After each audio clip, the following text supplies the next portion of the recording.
तो हम लोग पढ़ेंगे वायरल माइलाइटिस के बारे में। देखें, जो माइलाइटिस होता है उसका मतलब होता है इन्फ्लामेशन ऑफ स्पाइनल कॉर्ड।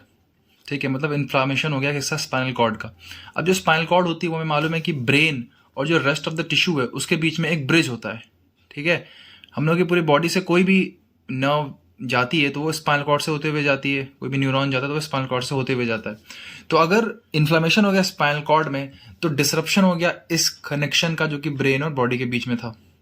और तो हम लोग इसी को बोलते हैं माइलाइटिस। ठीक, अब माइलाइटिस जो होता है उसका सबसे कॉमन कॉज होता है वायरल इन्फेक्शन। वायरस की वजह से माइलाइटिस ज़्यादा होता है, इसीलिए viral myelitis is most common cause of myelitis. Myelitis दो टाइप का होता है, ग्रे मैटर माइलाइटिस और एक transverse myelitis. Grey matter myelitis जो होता है इसका मतलब इन्फेक्शन जो होता है वो anterior horn of spinal cord में हो गया। हम लोग को मालूम है स्पाइनल कॉर्ड में से एच शेप का ग्रे मैटर होता है, उसमें एक एंटीरियर हॉर्न होता है, एक पोस्टीरियर हॉर्न होता है। जो एंटीरियर हॉर्न होता है उससे सारे मोटर सिग्नल जाते हैं और जो पोस्टीरियर हॉर्न होता है उससे सारे सेंसरी सिग्नल ब्रेन में जाते हैं। ठीक, तो ग्रे मैटर माइलाइटिस में इन्फेक्शन होता है किसमें? Anterior horn of spinal cord में। और इसका मोस्ट कॉमन कॉज होता है पोलियो वायरस, लेकिन और भी कॉज हो सकते हैं जैसे कि एंटेरोवायरस 70, एंटेरोवायरस 71 और इको वायरस। ये तीनों वायरस एंटेरोवायरस ग्रुप में ही आते हैं। पोलियो वायरस भी एंटेरोवायरस ग्रुप का ही मेंबर है। और आर्बो वायरस। और ट्रांसवर्स माइलाइटिस का मतलब होता है, या फिर हम लोग इसे और बोलते हैं व्हाइट मैटर माइलाइटिस। ठीक, इसके बारे में आपको ज्यादा पढ़ने की जरूरत नहीं, बस इतना ध्यान रखें कि ये हर्पीज वायरस और इन्फ्लुएंजा वायरस कॉज करते हैं इसको। ठीक, अब आते हैं most important topic, polio myelitis, या हम लोग इसी को बोलते हैं पोलियो डिजीज। ठीक है, इसी को बोलते हैं पोलियो डिजीज। तो सिंपल क्या है, बस जो पोलियो वायरस होता है वो जब माइलाइटिस कॉज करता है तो उसी को बोलते हैं पोलियो माइलाइटिस, यही ग्रे मैटर वाली माइलाइटिस को। ठीक, ये सबसे इंपॉर्टेंट है क्योंकि सबसे कॉमन है। ठीक, इसमें क्या देखने को मिलता है? अब वर्ड्स आ गए हैं, ध्यान देना शुरू करें, याद करना शुरू करें। सबसे पहला इंपॉर्टेंट है, it causes acute flaccid paralysis due to involvement of neural system, nervous system.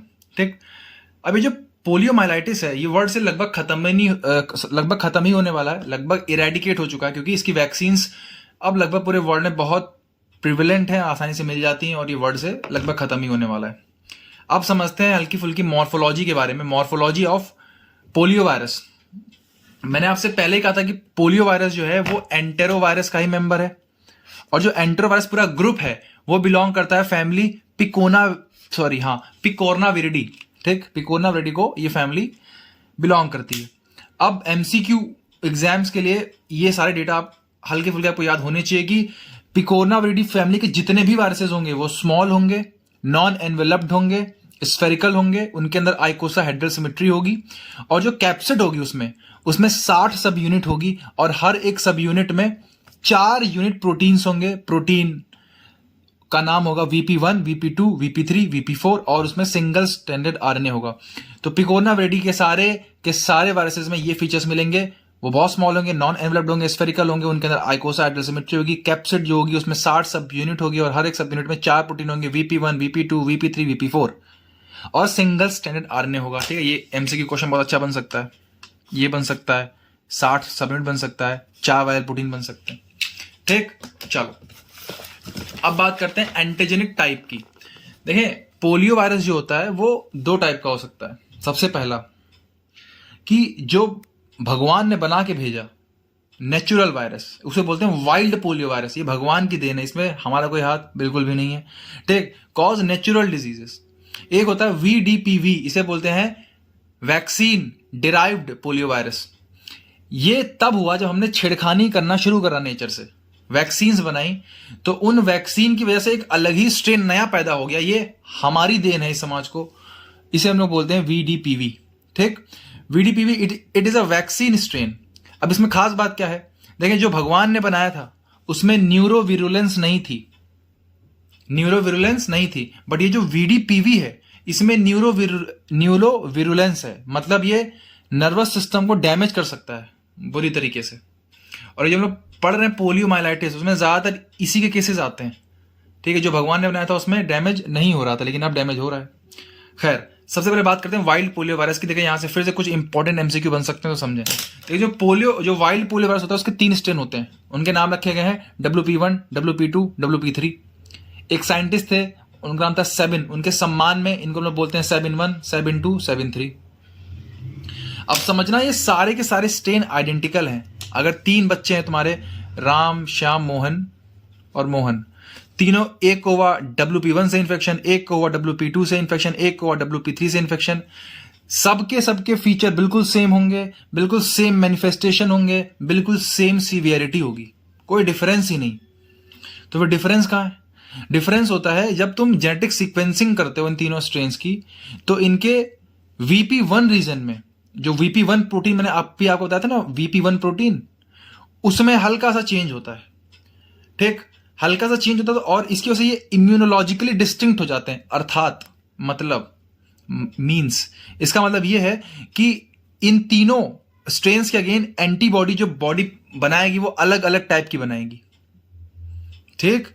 और कोई भी एंटीबॉडी दूसरे स्ट्रेन के लिए क्रॉस प्रोटेक्शन नहीं बनाएगी। क्रॉस प्रोटेक्शन का मतलब क्या होता है कि मान लो 3 स्ट्रेन है ABC, एक के अगेंस्ट एंटीबॉडी बन गई है C के अगेंस्ट, तो वो सारे स्ट्रेन के अगेंस्ट काम करती है, इसे बोलते हैं क्रॉस प्रोटेक्शन। बट इसमें ऐसा नहीं होता। अगर C के अगेंस्ट एंटीबॉडी बनी है, सॉरी, अगर WP3 के अगेंस्ट एंटीबॉडी बनी है तो वो सिर्फ WP3 वायरस पे ही काम करेगी। समझ आई बात? ठीक। अब WP1 जो है ये मोस्ट कॉमन कॉज है पोलियो का नाउअडेज पूरी दुनिया में, और WPV2 और WPV3 ये 1999 और 2019 में इस धरती को अलविदा कह चुके हैं, इरेडिकेट हो चुके हैं, ठीक। अब आ जाओ पैथोजेनेसिस पे। बहुत सिंपल पैथोजेनेसिस है, कहानी की तरह याद रखें कि फीको ओरल रूट से आता है, या फिर रेस्पिरेटरी ड्रॉपलेट इन्फेक्शन होता है। फिर ये साइन होता है मल्टीप्लाई का, गुड़ा, इट मल्टीप्लाई लोकली, कहां पे? इंटेस्टाइन और लिम्फोइड टिश्यू में, ठीक।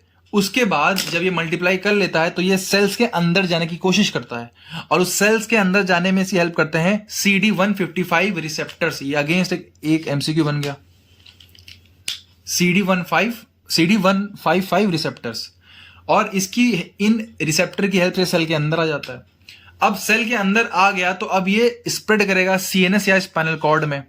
अब इसको वहां तक पहुंचना है, तो वहां तक पहुंचने के 2 रास्ते हैं, या तो ये हेमाटोजेनेसिस स्प्रेड के थ्रू पहुंचेगा, ब्लड के थ्रू, या तो ये जाएगा नर्व्स के थ्रू। अब देखो हेमाटोजेनेसिस स्प्रेड कैसे करता है। पहले लिम्फ नोड में था, ये इसने मल्टीप्लाई करा था ना लिम्फ नोड में, वहां से जाएगा ब्लड में, इसे बोलते हैं प्राइमरी वायरीमिया। प्राइमरी वायरीमिया, वायरीमिया का मतलब क्या होता है? वायरस का ब्लड में होना। इस ब्लड से जाता है रेटिकुलो एंडोथेलियल सिस्टम में, जो कि लीवर में होता है, रेटिकुलो एंडोथेलियल सिस्टम। फिर वहां से फिर से ब्लड में जाता है, इसे बोलते हैं सेकेंडरी वायरीमिया, ठीक। अच्छा, अब जो न्यूरल टिश्यू और जो न्यूरल स्प्रेड ये कैसा होता है? तो ये डायरेक्टली थ्रू नर्व्स होता है। कैसे? मान लो कि एक पेशेंट था, उसके टॉन्सिलेक्टॉमी हुई है, तो टॉन्सिलेक्टॉमी हुई है तो टॉन्सिल को सप्लाई करने वाली नर्व कौन सी होती है? Glossopharyngeal nerve. वो नर्व वहां पे अब खाली पड़ी है टॉन्सिलर फोसा में, क्योंकि वहां पे कोई टॉन्सिल तो है नहीं, ठीक। मान लो वो वायरस कैसे भी टॉन्सिलर फोसा में पहुंच गया, तो वहां पे ग्लोसोफेरेंजियल नर्व पड़ी हुई है खाली, उससे ये होते हुए कहां तक पहुंच जाएगा? हमारे स्पाइनल कॉर्ड या CNS तक। इसे बोलते हैं न्यूरल स्प्रेड। अच्छा, जब यहां तक आ गया तो अब इसका मेन टारगेट होता है मोटर नर्व एंडिंग, जो कि anterior horn of spinal cord में होती हैं, और वहां पे आके ये मसल वीकनेस और फ्लैसिड पैरालिसिस कॉज करता है। वहां पे आके ये न्यूरॉन्स का डिजनरेशन स्टार्ट करवा देता है, जो एंटीरियर हॉर्न में न्यूरॉन्स होते हैं। और उन न्यूरॉन्स के डिजनरेशन में भी क्वेश्चन आ सकता है कि सबसे पहले उन न्यूरॉन का कौन सा पार्ट डिजनरेट होता है? तो आंसर है निसल्स ग्रेन्यूल्स। निसल्स ग्रेन्यूल्स सबसे पहले डिजनरेट होते हैं। न्यूरल डिजनरेशन सबसे पहले क्या होता है? निसल्स ग्रेन्यूल्स का। इतनी बात समझ में आई? अब आगे बढ़ते हैं। अब आते हैं इसके क्लिनिकल फीचर पे। देखें तो इसके क्लिनिकल फीचर जो है वो 7 से पहले इसका 7 से 14 दिन इसका इंक्यूबेशन पीरियड होता है। ये एक फिर से MCQ बन गया। अब इसके जो क्लिनिकल फीचर है वो 4 स्टेजेस में आते हैं। 4 स्टेजर में सबसे पहली स्टेज होती है इनएपरेंट इन्फेक्शन। इनएपरेंट इन्फेक्शन, इस स्टेज में 91 से 96% इंडिविजुअल बिल्कुल एसिम्प्टोमेटिक होता है, उन्हें कोई भी फीचर नहीं होता, उनको लगता है कि जीवन बिल्कुल आसान चल रहा है, ठीक। सेकंड होता है एबॉर्टिव इन्फेक्शन। इसमें क्या होता है? 5% लोगों को माइनर सिम्टम आते हैं, जैसे फीवर, सोर थ्रोट, माइल्ड या हेडेक। उसके बाद आता है नॉन पैरालिटिक पोलियोमाइलाइटिस। इस कंडीशन में, यह कंडीशन 1% लोगों में देखने को मिलती है, और इसमें एसेप्टिक मेनिंजाइटिस आता है। इसमें उनको एसेप्टिक मेनिंजाइटिस हो जाता है। तो seen in 1%, present aseptic meningitis, और लास्ट में आता है पैरालिटिक पोलियोमाइलाइटिस। ये 1% से भी कम लोगों में देखने को मिलता है। अब इसमें मस्त मस्त फीचर आते हैं, सुने। सबसे पहला तो वो वर्ड एक्यूट फ्लैसिड पैरालिसिस, इसके बाद था proximal muscle affected first earlier than distal. देखें इस बीमारी में जो प्रॉक्सिमल मसल होती है वो पहले इफेक्ट होगी और डिस्टल मसल होगी वो बाद में इफेक्ट होगी। फॉर एग्जाम्पल आपके लेग में पोलियो होना शुरू हुआ तो ये हिप के पास से स्टार्ट होगा और जाएगा बिल्कुल टो तक, ठीक। अच्छा, वही है कि हिप से एक्सट्रीमिटी तक होगा, और जब होता है तो लेग का जो देखने में वो होता है वो कुछ ऐसा हो जाता है, ऐसा, सॉरी ऐसे, ये उसका लेग हो जाता है ऐसा कुछ, समझ रहे हो। इसे बोलते हैं मतलब ये मान लो पैर है, ये मान लो पैर है, तो ऐसे हो गया पैर, ऐसे पूरा, मतलब ऐसे, समझ रहे हो। इसे बोलते हैं ट्राइपॉड साइन। एक और MCQ, tripod sign is seen in polio, ठीक। अब समझो साइट्स कौन कौन सी इन्वॉल्व होती हैं, तो इसमें स्पाइनल कॉर्ड इन्वॉल्व होती है, बल्बो स्पाइनल ट्रैक्ट और bulbar tract, cortico bulbar tract. अब ये सब लास्ट ईयर की बातें हैं, भूली बिसरी कहानियां। बल्बो स्पाइनल, बल्बर और स्पाइनल कॉर्ड ट्रैक्ट, ये सब इसमें इन्वॉल्व होते हैं। अब ये एक बाइफेजिक कंडीशन होती है, समझे कैसे। देखें यहां तक आने के बाद जब ये 3 फेज हो जाते हैं तो डिजीज ऐसा लगता है कि शांत हो गई है, 1 से 2 दिन के लिए ऐसा लगता है कि सब कुछ ठीक हो गया, जीवन नॉर्मल हो गया। लेकिन फिर अचानक फिर अटैक आता है सीधे पैरालिटिक पोलियोमाइलाइटिस का, ये सब फीचर अचानक आ जाते हैं। इसे बोलते हैं बाइफेजिक कोर्स। एसेप्टिक मेनिंजाइटिस के बाद रिकवर कर जाता है पेशेंट फिर 1 to 2 day after return of fever with paralytic features, this is so. इसे बोलते हैं बाइफेजिक कंडीशन, मतलब 2 फेज में डिजीज अपने आप को एक्सप्रेस कर रही है।